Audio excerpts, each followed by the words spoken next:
Hello there. Hi. Okay, I have to get this out of the way because the last time I had a guest on the show that was on Jeopardy, I didn't bring it up mainly because she was also in the dating game too, and I Was chose it to go Jackie with that. Fox? Jackie Fox from the Runaways. So Right. people kept asking me, why didn't you ask about Jeopardy? Okay, I'm not going to make that mistake again. So tell us about your experience on Jeopardy. Yeah, I've been dining out on that story for like 20 years now. It was 20 years ago, and I don't know. I was particularly broke at the time, 2004, and I was like, here's my instead of playing the lottery or Powerball, I was like, I'm going to go on game shows. And people kept going like, oh, you should go on Jeopardy, and I was like, I should go on Jeopardy. So I went in. I actually auditioned for a bunch of other game shows because I'm in Los Angeles. They're all Uh-huh. here. Um, like I think $64,000 pyramid or something, and most of them I got nowhere. And Jeopardy has this really elaborate system of vetting you. You have to go in for a meeting, and then there's like a group. Then they do a group game. I don't even remember. It's 20 years ago. But you have to go in like three different times, and it gets interviews, and then you do a dummy game, and then another fake game, and then like a week later they called me up. You're on, and I was up against Ken Jennings. Ken Okay. Jennings was at this point they couldn't say who was they can't say who's winning until the episode is aired. Right. He's been on for something like 2 weeks already. So and they had just removed the time limit for how long you could be on. So he'd been Yeah. on longer than anybody. At this point, he was basically a professional Jeopardy player, and something that had never existed before. So I was going up against the guy, and the thing about it is, I realized I was like practicing along with the show, watching it with my pen. I Yeah. got some good advice from people who had been on it, and that's the thing is it is all about getting to answer the questions. A guy in the green room said to me, like, any one of us could probably answer all the questions. And he was absolutely right. It's like, once you make it on, the questions are not the problem. It's getting to answer the questions. And Right. Jennings is just like lightning fast. I through decades of debauchery, had fried my synapses, and Ken Jennings was a Mormon. So he was right on it. How did you know about Jackie Fox? Do you know Jackie? I'm her Facebook friend. Oh, cool. Yeah, I didn't And know I heard she was on Jeopardy and I didn't plus, ask even her. yeah, she was on for like a week too. Yeah, I I'm regret I amazed he re didn't have Ken Jennings to go up against. people. So you didn't win. I did not win, but I almost did. I came very close. I was ahead for most of the thing, and I set a dubious record that I think may still stand. I won. You don't get to keep the money unless you actually win. I had accrued the largest sum that somebody didn't get to keep. I was the winningest Oh, loser. I was hoping that you were going to say you were on in 1989 and that's how you got the nickname Mr. Millionaire. Oh, yeah, I know. No, I was like, that was the part of the motivation was like, I'm the goddamn millionaire. Why am I struggling to pay my bills? I'm going to take this off, even though it says Boston. I'm gonna. Before we talk about the early indie art punk scene in Boston, can you just tell my listeners where you grew up and how you first started listening to music? Yeah, to music in general or any Yeah, like particular. what were you listening to? Where'd you grow up and what did you first start listening Uh, to? I am a native New Englander. I grew up in the burbs. One suburb is very much like another. In my case, it was in Connecticut. Like the nearest big city was New Haven. That's how podunk Okay. my suburb was.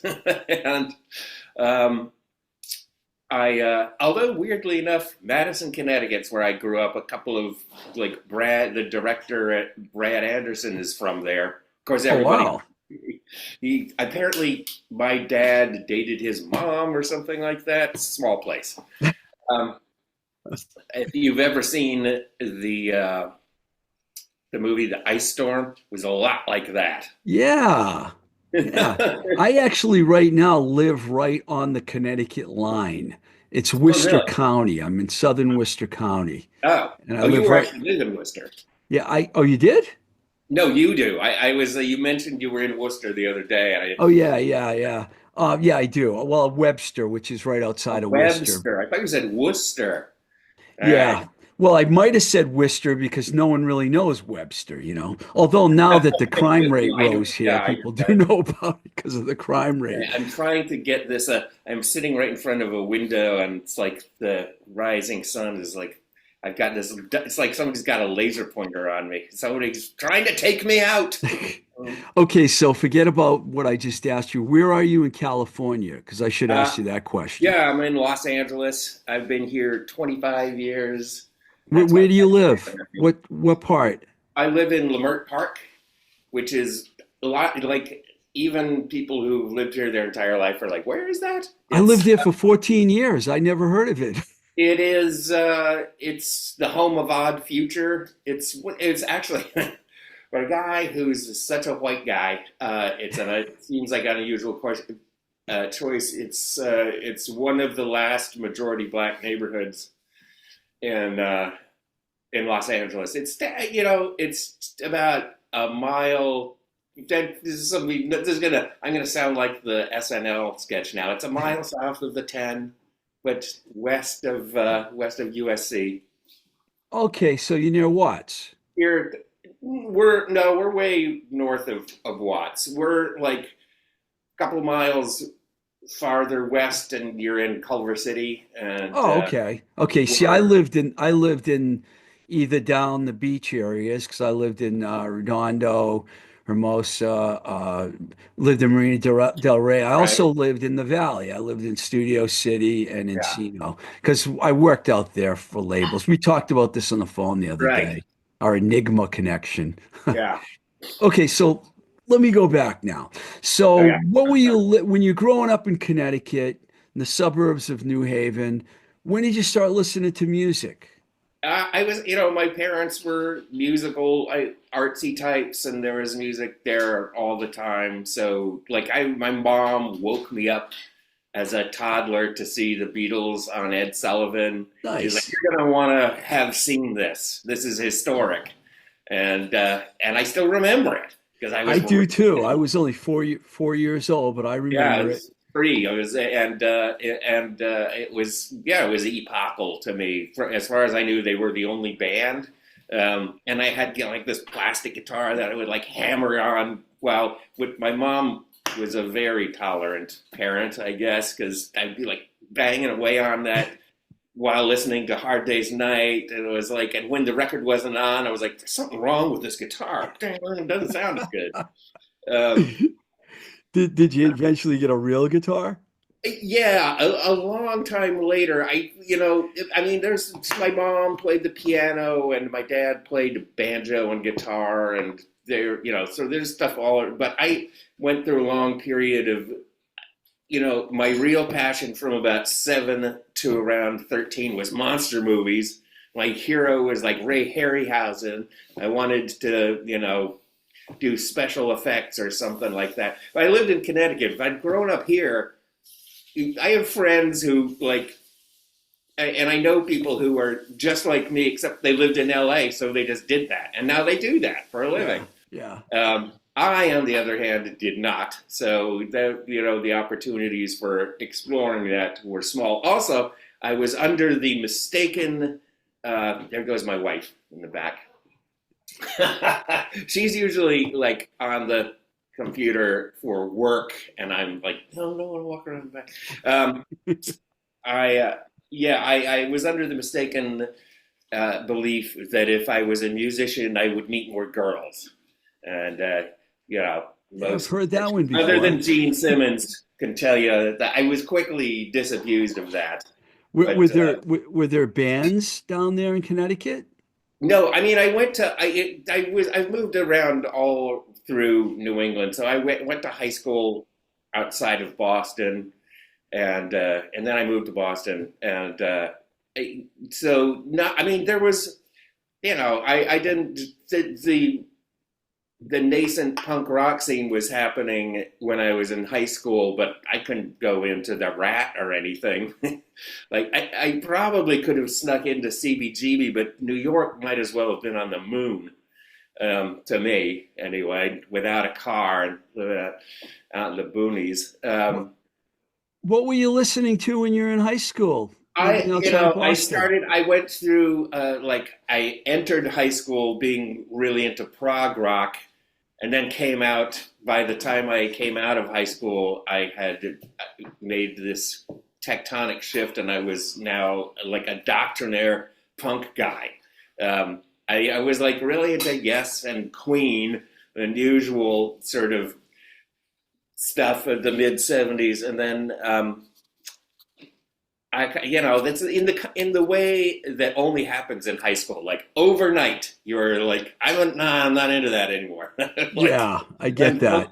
it's like I remember like hearing like Talking Heads and I went on this sort of guided youth trip type of thing to London in 1977, and God Save the Queen was on the top of the charts, but it was also banned at the same time. Yeah, yeah. And I'd heard all about them. Like even though I was still into like, Genesis, I was watching all the developments with great interest. So I still have it somewhere, a copy of God Save the Queen. And I like listened to it. Like I still wasn't completely sold. Like, interesting. Like, So were you playing at this point?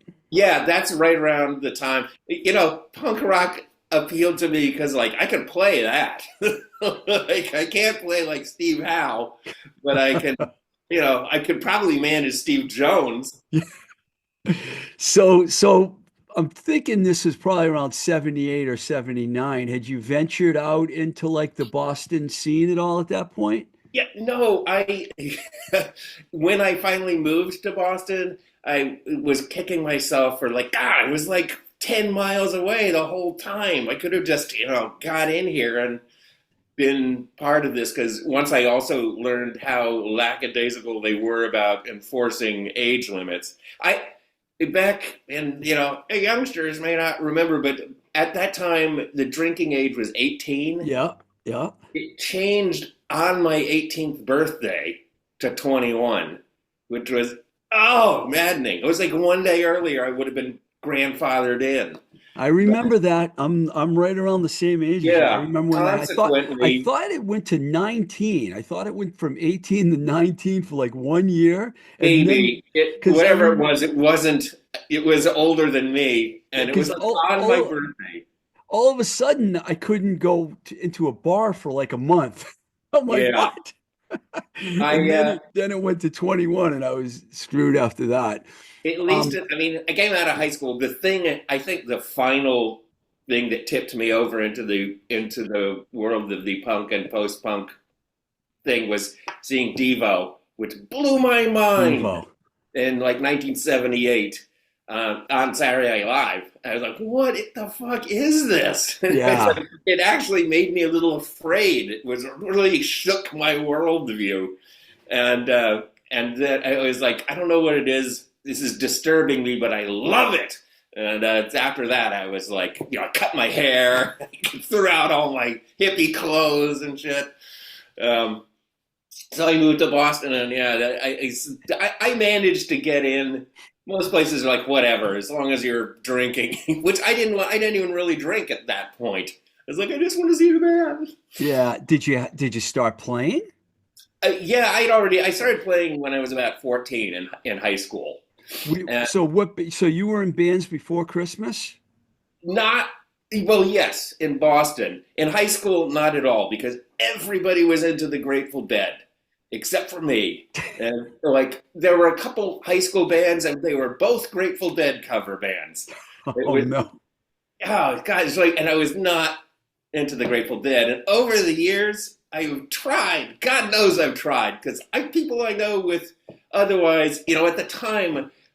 even in 1978, I could see the ridiculous disconnect between like rich preppies, because I went to a schmancy school, and following the Grateful Dead around there, being like, I'm like a gypsy on the road, I never man. was a deadhead either. What school No, did you go to, if you don't mind me I went to asking? Middlesex School in Concord, Massachusetts.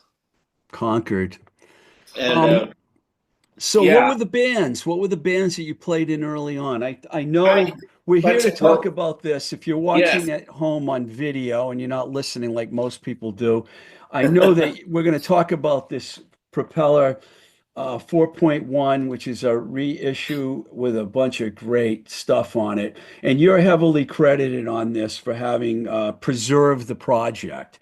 And I, but I before was before very much, Propeller, because I found out about you around Laughing at the Ground compilation was when I was in college radio and I first heard um, Christmas.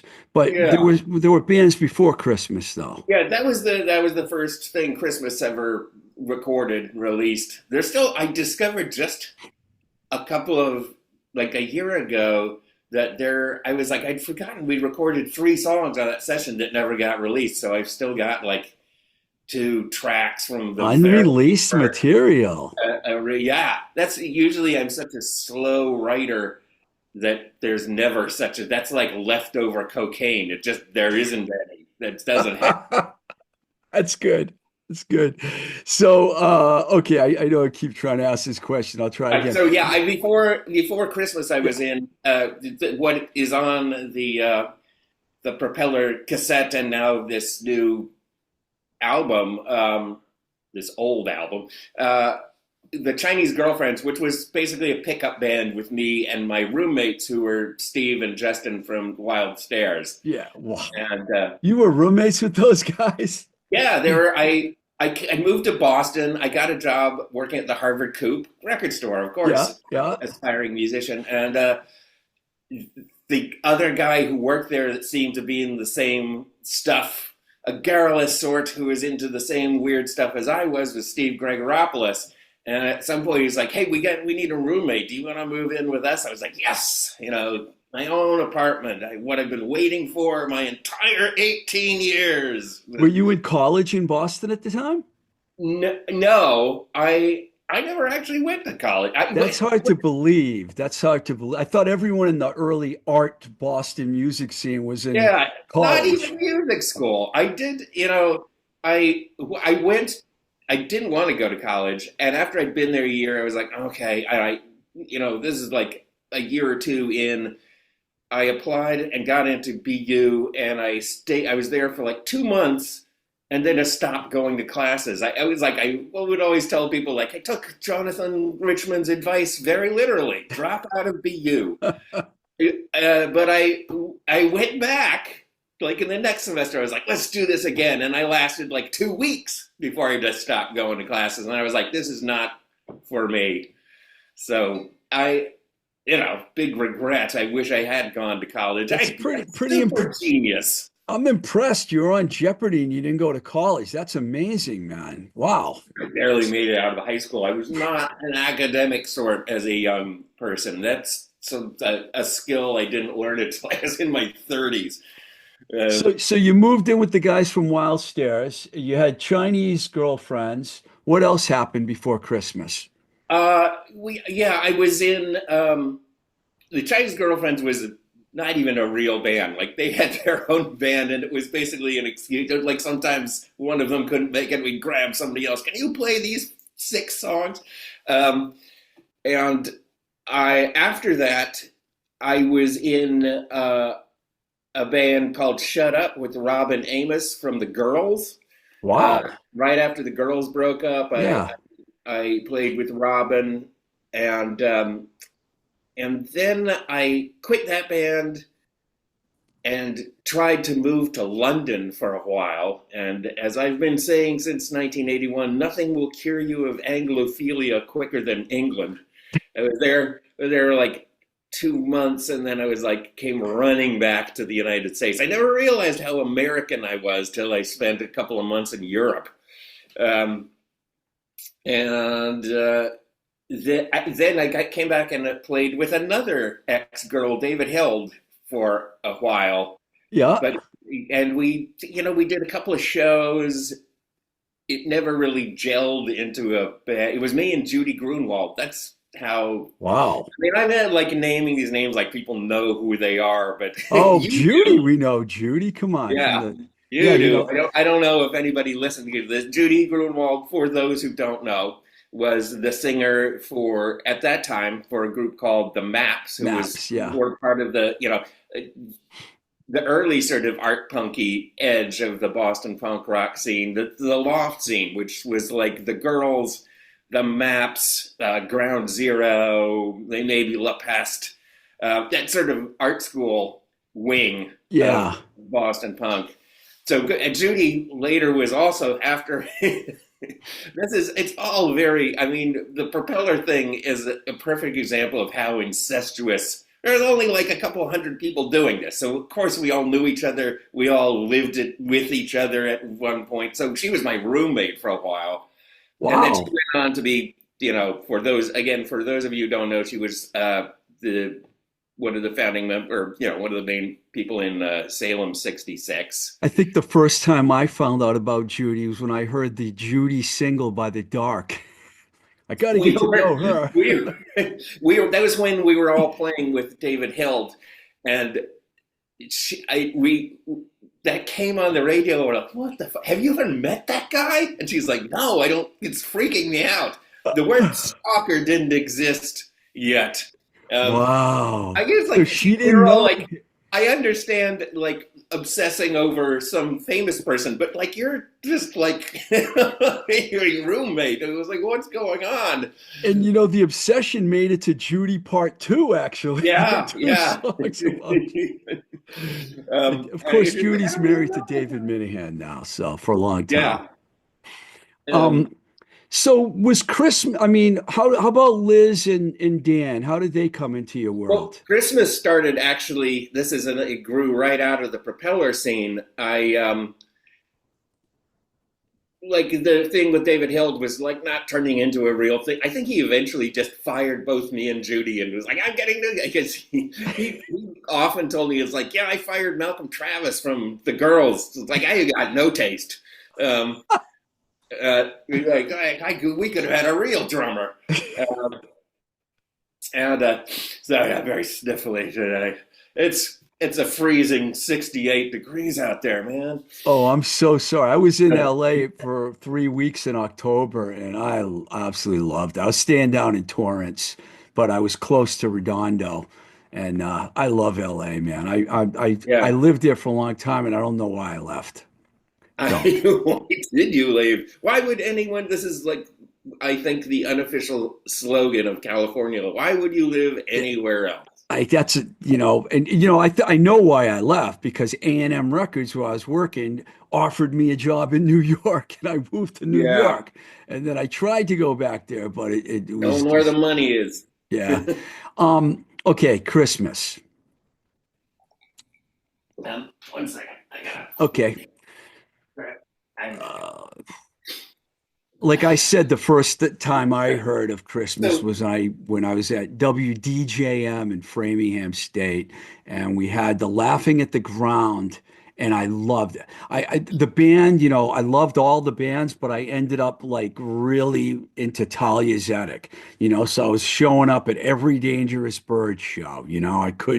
I was obsessed with her. well, this is like entering the Propeller era. Talia, when Propeller started, it was right after. Oh yeah, well, I don't know which to get into first, but the Christmas started with. I poached Peter Dixon, the keyboard player for CCCP TV, after I left. And so it was Liz who we knew just from. I think I met her in my very brief window of higher education in like a film class. And I was like, and in like typical punk rock style, we're like, "Can you play drums?" No. Well, you do now. Well, I was really into like stuff like Swell Maps. I was maybe the only person I knew in Boston who even knew who they were, but I was kind of obsessed with them and like the raincoats that were clearly people who don't like, I'm not a musician, but that doesn't stop me. That's one of my big takeaways from punk rock is don't let not being able to do something stand in the way of doing it. I have now gone to like, I have 2 degrees in music school and I've gone on to learn all sorts of other stuff, but I still fervently believe that. Like, just do the thing. Don't, the perfect is the enemy of the good. Even the competent may be the enemy of the good.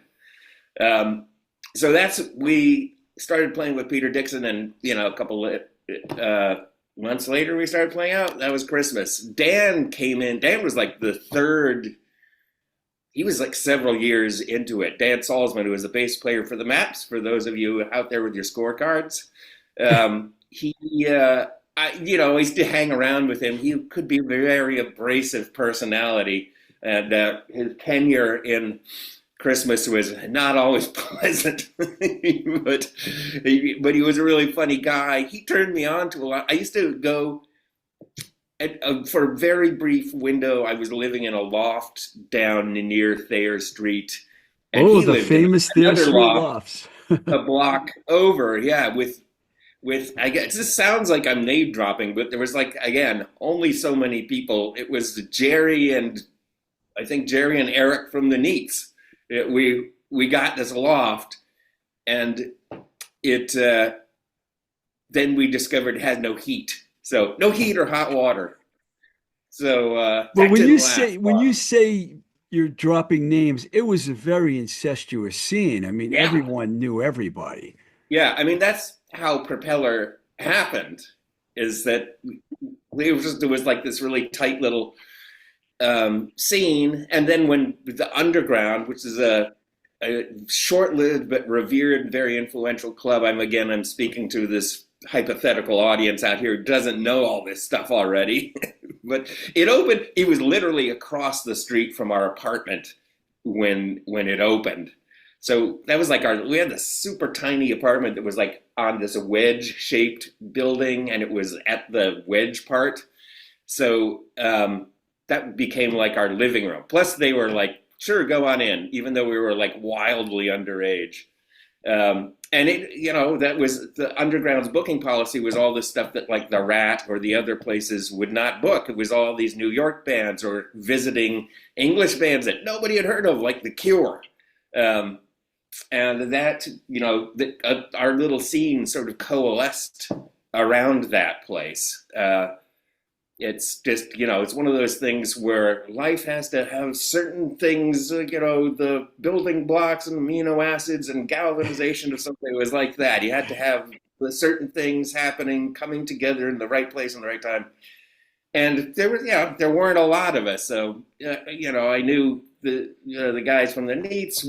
I met them before their first gig. I think it may have been their first gig. They played with the Wild Stairs, and my roommates were playing. We met them. They were super nice. We went out to they lived out in the boonies. They lived in I don't know if it was in that far, but like Framingham or something. We'd never, you live in the suburbs, man? That's crazy. That's where I was. I saw the Neats actually when Six came out, and it was at Wellesley College. I saw them do a gig there. Me and I my think I was at that gig. Yeah, because there were mostly women there. I know that because Wellesley, I think and that's why I was there. me and a friend of mine from the radio station DJM went there and we saw the Neats and we're like, wow, these guys are cool, man. Um, and I could Christmas Storyville. You guys played Storyville. Yeah, we played everywhere they would let us. We're occasionally, I mean, we're kicking around quite a long time before we put out like an album or something, going through all these lineup Yeah, changes. we can get back to the Propeller thing for a second, but I know that Yeah. you guys were on Let's Breed and Nobody Gets on the Guest List because I had both of those compilations. So why was it that you guys Yeah. waited so long to actually put a record out?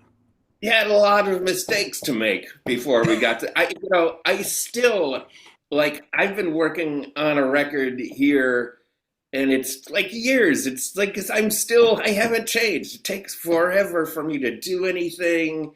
we didn't know what we were doing back then. And nowadays I'm not sure what I'm doing now because everything is different. It's been so long since I just spent like 15 years, 20 years almost scoring films.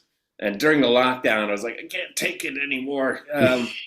There were a lot of like the dead between the deadlines and the hustling. I'm a terrible, terrible hustler.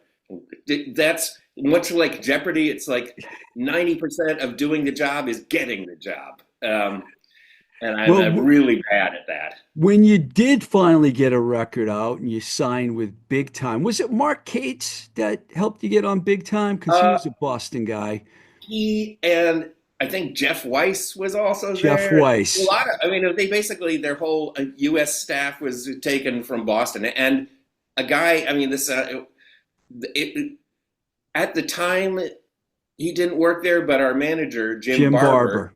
Yeah, I know yeah, Jim. I then remember Jim. eventually worked there. So we're that was the right place at the right time. Well, whether it was the right place is debatable, but to get signed anyway, They didn't we had a last. bunch of fans on the staff. Yeah, the label didn't last very long, but Lou Giordano's who you made the record with, and you had that one hit song, Big Plans, that everyone knew the band from that That with was a hit. the cool video. Well, the video was cool, and everyone. I remember I was in California while that was going on, and I was like impressed that you guys work with Lou, because Lou was like a great engineer. How'd you like working with Yeah. Lou? Well, I mean, we knew Lou for again. Everybody knew everybody else, and he and Jimmy Dufour did Radio Beat, which we Right. recorded where everybody else recorded. It's like quick and dirty, and I think he had 8 tracks, which was great at the time for like a punk rock level budget place. It was a great room, and plus those guys were really great engineers. So that was like the recording stop of choice for the many, many radio tapes. Radio tapes. This probably means nothing to anybody like younger than me, which is Well, most people I at this find point. that I have a lot of listeners that have been around for a while, and I have a huge Boston base, so they know you. They're gonna know. I it's like sometimes talking about stuff. I don't feel like an old guy, but personally, I don't. But it's like talking about things. It's like oh, Lincoln, that guy was an asshole. What, you knew him? Oh yeah, we all knew each other. You met. It's interesting how you Did a lot admit of that good you. stuff, but It's interesting how you admit how you took a while doing things because you put that record on, then you didn't put another record out for like 3 years on um, IRS. yeah, that's well, that was that mainly had to do with big time because we were sort of locked into this deal and we couldn't put in. They had an option on our next thing, and they were all dithering. I don't know what the hell was going on. It was so. This is like 1985. Big Time Records signed us. They also signed The Fall, Red Cross. I don't, a whole bunch of. I think like Hoodoo Love and Gurus with a Rockets, hoodoo maybe? hoodoo Hoodoo gurus? Gurus, yeah. Yeah. And somehow they still managed to fuck that up. Turbines. Were the turbines on? They may be. Yeah, I I don't think remember. so. I think so. I could be wrong, but I think. I I, uh, I thought the turbines were on Homestead, but I could be wrong. I probably am wrong. If there's any I question, it's probably most am wrong. likely I'm wrong. That was again. This is like it seems like not that long ago, but long enough for me to. I mean, I have like I can't remember where I put my keys. So what exactly happened 45 years ago is. Well, I'm Uh, gonna zoom through some of this stuff here so we can get okay, back to Propeller, but it's hard to yeah, ignore that you were in a I fantastic digress. band. It's hard to ignore that you were in Combustible Edison because you guys were so cool and so different. But I don't know if other people know this already, but I don't know. The Millionaire. How did you end up with the moniker The Millionaire? So at that point, I lived in Providence, Rhode Island in like 1990. I moved there January of 1990 after we lived in Las Vegas. Christmas as a band moved to Las Vegas What? and Really? yeah, a year and a half in Las Vegas in the late 80s.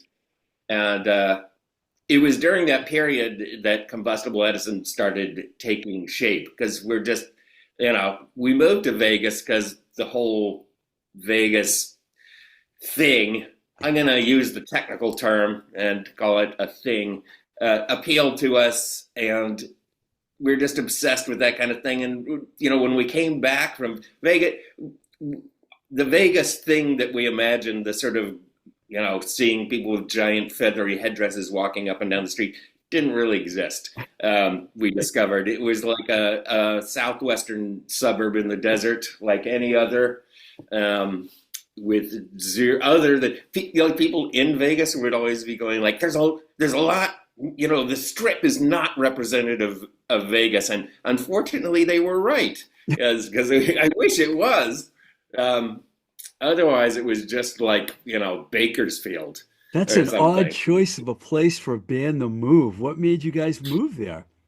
Besides a year earlier, we were touring with Christmas on tour with Husker Du, and we Okay. went to the West Coast. It was the first time seeing, we drove through the whole Southwest doing gigs, and we went to Vegas, and we were just blew our minds. So also, I have a long standing proclivity for doing like the least likely thing or sometimes the worst possible thing. I have a strong perverse streak. So that appealed to me. It seemed like where's like the last place you'd think to go, and that was it. It really was too. Okay, I got to ask you this So because you after brought that, it. we moved. Oh, go we, ahead. we moved to Providence instead of moving back to Boston. It was like, well, wherever we go, it's not going to be Boston again. And a friend of mine, Robert Jazz, I was just at the story. This is a really anticlimactic story. We were at a bar and I bought a third um, pitcher of beer, feeling the largesse brought on by alcohol. And he started calling. He was like, "Hey, let the millionaire get the next one. Hey, millionaire, do you want?" And I was like, so I figured like if you don't, I was like, I'm gonna keep that one because people give you names, and if you don't, adopt the ones that sound cool, you might end up with like stinky or something, like something you don't want. So I was like, I'm going to actively adopt that one. Also, it was around the time Christmas was sort of falling apart, and I wanted to like in this new thing, I wanted to people maybe not even know I was the same guy. I didn't. I wanted to distance myself from my previous work, if you can call it work. Forgive me for going backwards here for a minute, but you mentioned you toured with Husker Du. Greg Norton was on the show not too I long ago. saw. What was that like? Because those two bands don't exactly match up perfectly. Well, they were big fans, and they invited us along, and we didn't sound like them, but they we were definitely in the they were had a sort of a one foot in hardcore and another foot in sort of art rock, um, and a little more hardcore than we did. We had the more, but it was a very complimentary. I mean, we did really well. The audiences are really receptive the whole time. It was very helpful, and they were great. They were just. It was so fun just hanging out with them and their crew. Everybody, I was Was Lou their tour guy at that time? Lou was on Sound? was doing sound, and Yeah. Billy Batson from Minneapolis, from the what was the band he was in? The Mojos, or the Flamin' Mojos, or something like that. I can't remember. And I mean, it was a pretty small operation. There's and for all their illustrious career and influence, they were still like a college radio band, and we were playing mostly colleges and stuff. So it was, they had like two guys, and we didn't have anybody. It was just us. I We think didn't have that's a a roadie. brilliant Oh, we matching. did. We had our friend uh, Joe Pulio, who has been tour managing Yola Tango for the last 30 years or something. I find that as an interesting match. I would have loved to have seen that tour. That would be really cool. It was Oh, great. And we had I believe No, I'm confusing two different tours. Never mind. It's okay. So Grandpa now I'm in going a to go. moment. Yeah, so I'll go back to Combustible Edison now. I have to go back there for a second. Okay. You guys really blew up pretty quickly, and I know that you could sign the Sub Pop. How did that happen? Did they just track you guys down? Well, that again was something that really appealed to my perverse streak because this was like right after Nirvana. It was like grunge, and there was this like gold rush for the indies and Mudhoney and Soundgarden were like the templates of what was popular at the time, and the label that was associated with that, as you know, was Sub Pop. In Yeah. fact, the last Christmas record, which eventually came out on Matador, Vortex, but yeah. yeah, it was intended for IRS, and IRS rejected it, and Oof. with the note that this sounds like a Sub Pop record. And we're like, a year later, they were probably falling over themselves to find things that sounded like a Sub Pop record. That's Um, funny, that man. yeah, that was hilarious. We were Yeah, that came out and at at the that. time we were like, yeah, and I mean, like, geez, like, thank you, I Yeah, guess. Matador released that when you guys were Yeah, already Combustible yeah, it Edison was already playing. well into Combustible Edison period. So, what was the question? No, I'm just trying. I'm just going through your. I'm trying to pick a few things out before we Oh go yeah, back to Sub Pop. Propeller. Joyce Linehan from Yeah. Boston started working with them, and she's like, you know what? I would like you guys to talk to, because we did really well, like right out of the gate. Unlike Christmas, it was just scrambling around and we'd made mistakes for like 12 years before, and by the time we started doing Combustible Edison, also was like very much a like right thing at the right time. Yeah.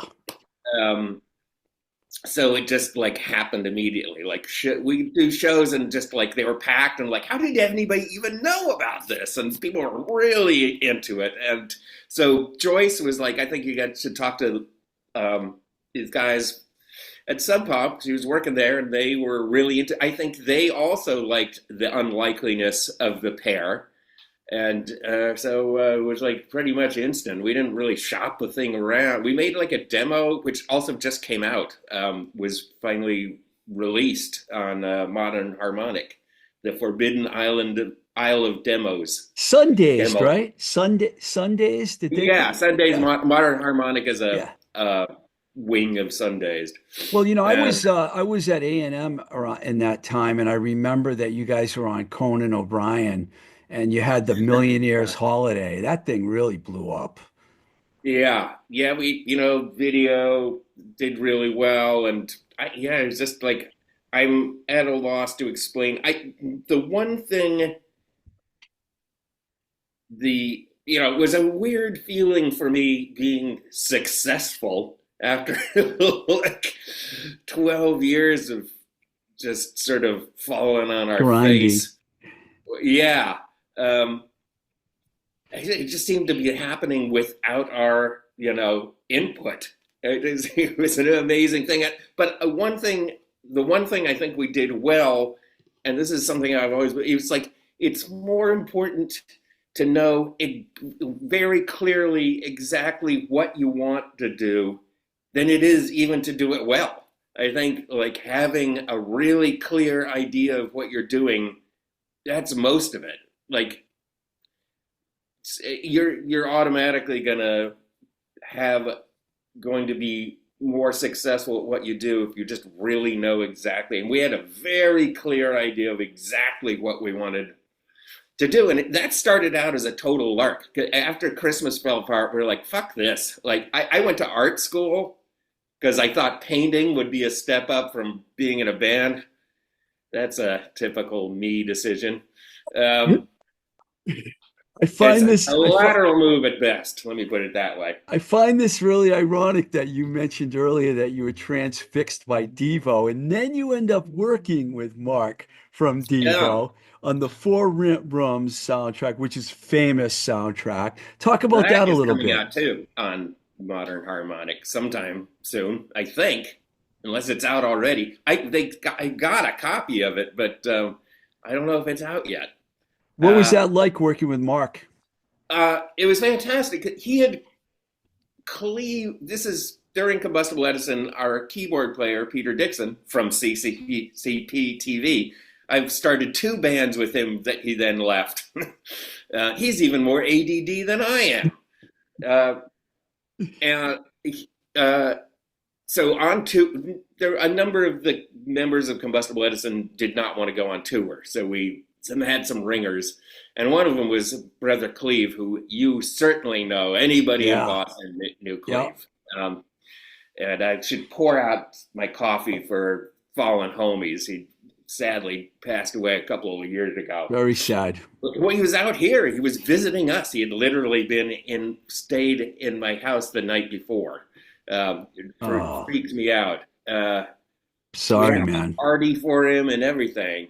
We're, My and friend a lot Alvin of, Long, my friend Alvin Long, I'm sure you know Alvin. He was close. They were close too, and he yeah. talks about him all the time.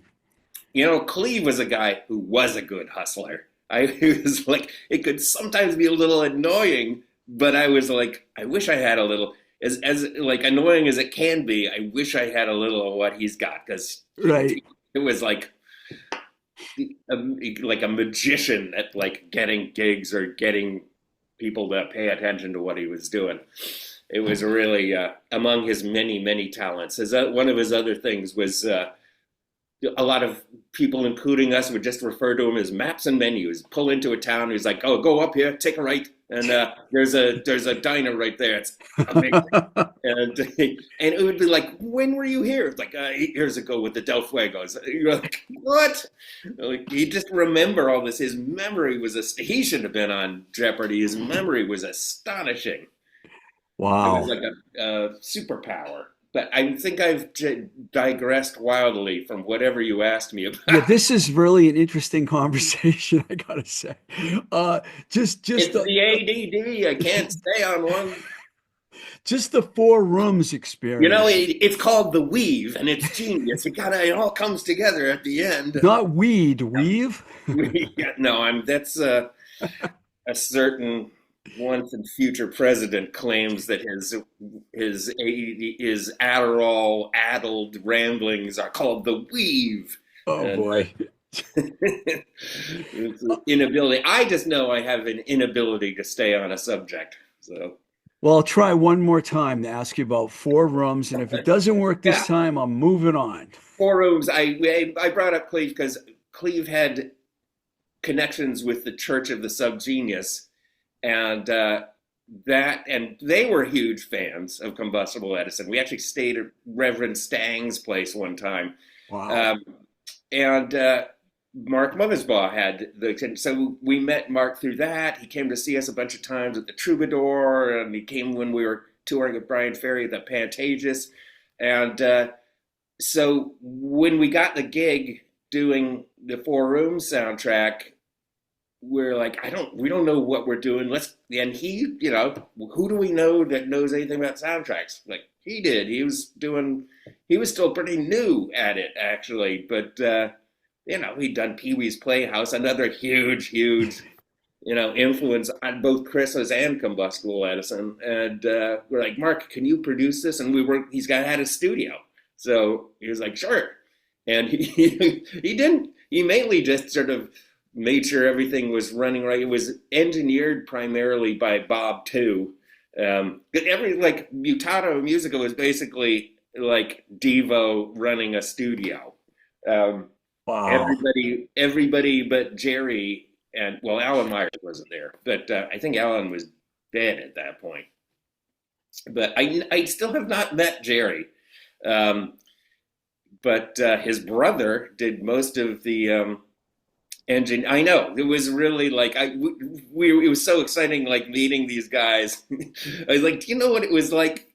Every time we'd walk down the street, somebody would go like, "Hey, fucking TiVo," and Well, and the the great thing about the story is that you mentioned how they kind of changed Yeah. you earlier I on, well, you know? I luckily got the chance to tell them like thank you. And when I mentioned like people yelling, "Hey, Devo" on the street, they're like, "Well, if it's any consolation, it happened to us too." That's Um, fantastic.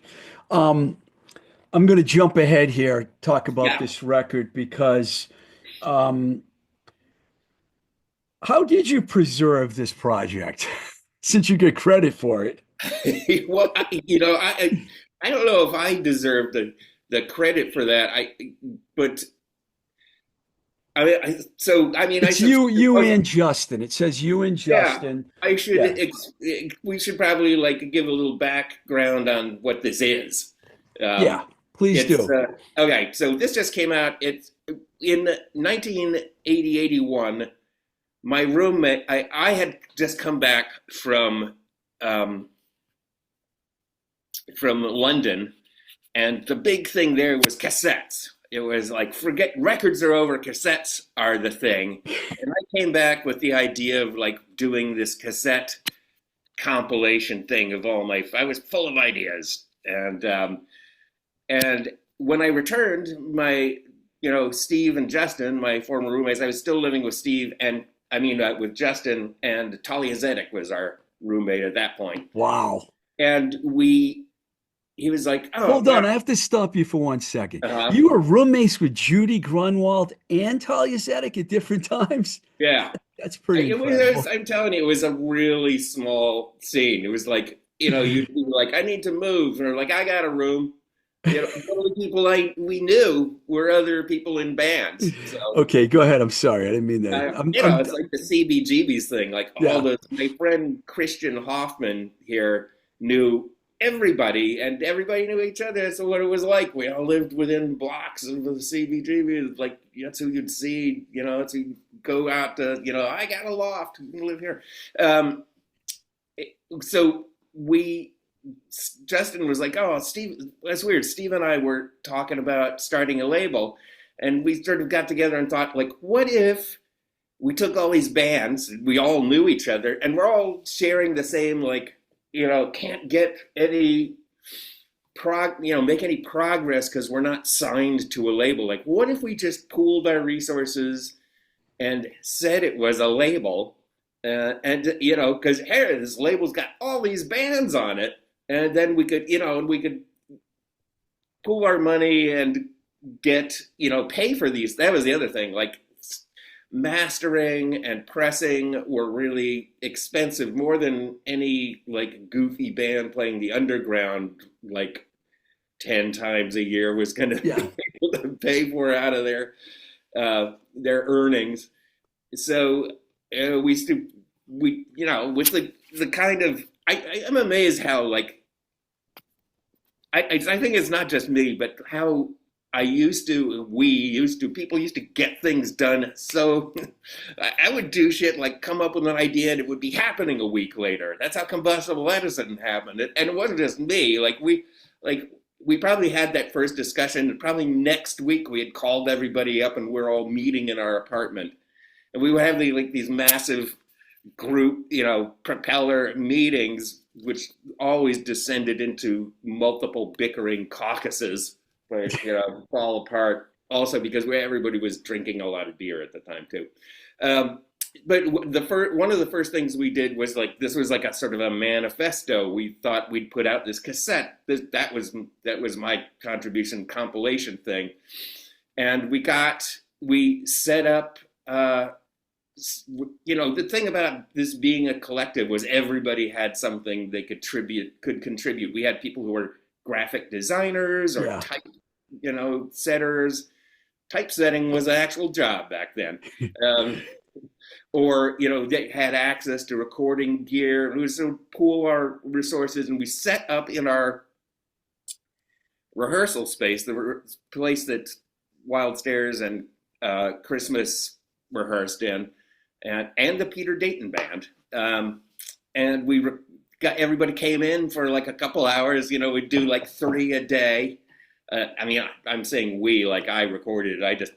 I'd hang out there, but I was not doing the record. I can't remember. I feel like I'm really failing to acknowledge who brought in the gear and who did the recording. I think it may have been some of the guys from V. I know Joe Cuneo, the bass player in V, later worked in studios as an engineer. Yeah, the record just says like there was some stuff at Radio Beat, but at Wild Steers Loft, Paulie Rex, Gene Vega, Huh. and then Billy Bacon, Oh Michael yeah, Billy Whitaker. Bacon. Michael Yeah. Whitaker, Spaceman, is on here. We Right. worked together Yeah. at Yeah. Well, Rest in Michael Peace. was he was the that makes sense. My memory of the actual recording is a little spotty. Michael Whitaker was the sound man at the Underground, so Yeah, everybody it Michael was Whitaker. funny when I worked at A&M Records. I didn't even know he worked there. And one day I was walking around because he came from SST and I came from Enigma, and we both ended up there. And I was walking around. I walked in the art room, and I'm looking at this guy. I'm like, "Hey, I know you." And we didn't really know each other, but then we're like, "Wait, you're from Boston? No, you're from Boston." And we worked at A&M together. He Yeah, was he was in the art department. I I knew him from the Underground from around there, and then he moved out of Boston, and I lost track because you could lose track of people before socially, not see them for years and not know where they were or what. And I was in years later. I went like in California, and people were talking about us, people they knew in SST, and like somebody was probably complaining like "fucking spaceman," and I was like, "Who is this spaceman?" Everybody is talking about, and then like, "Oh, there he is." I was like, "Oh my god, Michael Whitaker!" Like this mysterious spaceman that he was talking about. I Was Mike remember Whitaker. when he became spaceman. Everyone know it. It was funny because the neighborhoods I worked with them at Enigma, they had come out to LA in '85 and they were playing at Lingerie and he showed up. And that's when I really first met him for the first time briefly, but then we worked together at A&M. But anyways, Yeah. he's one of the people. I got you digressing now. Uh, so that's yeah, I couldn't really remember who record. I remember it happening. It Uh, says recorded live. It says next to him, there's a bunch recorded, of yeah, recorded live at the closing of the Underground. That's that what it was the says. one song, the Neats, "Another Broken Dream" was. I should have a copy of this record over here that I should look at It's because okay. The technical stuff doesn't matter. We're just trying to get people to like it was a get hodgepodge. there. Some of the stuff had been recorded already as like tapes or demos and stuff, and but a lot of people hadn't recorded at all. I don't know if CCCP TV had actually recorded anything yet, but that was So, it. We scraped together a bunch of stuff, some purpose, some recorded specifically for that purpose, other stuff that people had lying around, and sent it out. And like one thing that was great about cassettes was it was way cheaper to do that than pressing vinyl, yeah. and but it still reached as many people. And as it turns out, these things lasted like they were super cheap, and mine seized up in like 1990. I remember like trying to play it, like, oh, let's listen to this oldie, which was like 10 years at the time, and putting it on, and it halfway through it started squealing, and then it just Ugh. seized up. It was like that was it. That was the last time I heard it until this I'm record came. scared to take some of the great demos I have and try and play them. I'm I scared have, to. yeah, I have boxes of cassettes that I'm like, I'm not gonna play these until I transfer them to digital because I've been burned before. Yeah. But apparently that happened to everybody's copy of that. They were super cheap because that's what we could afford. But So I was you into the idea of it being an ephemeral thing. Like you get it, you listen to it, and it's gone with the wind. That's funny. So you had a bunch of these master recordings? I had they were scattered all over the place. I think I had some of them.